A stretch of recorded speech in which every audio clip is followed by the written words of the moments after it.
روژه د تاریخ له پاڼو. د رمضان المبارک 9 نیټه. په دې نیټه کې د تاریخ ځینې اړینې پیښې او مناسبات.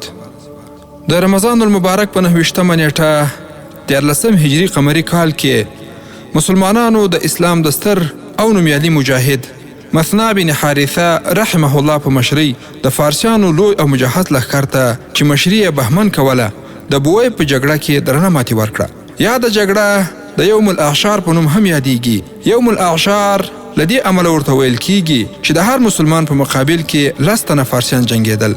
د بوی له جګړې څخه وروسته مسلمانان وتوانېدل چې د دجلې سیند تر غربي سواحل پورې سیمې فتح کړي او ځانونه ثبات ته ورسوي.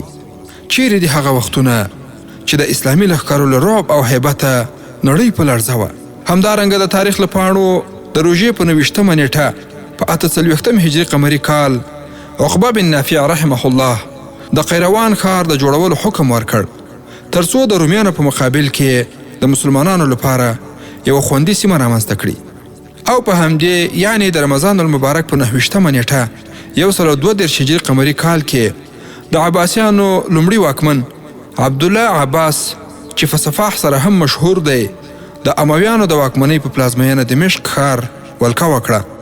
په دې توګه د امویانو واک پای ته ورسېده او عباسیانو د قدرت واګی په لاس کې واخیسته.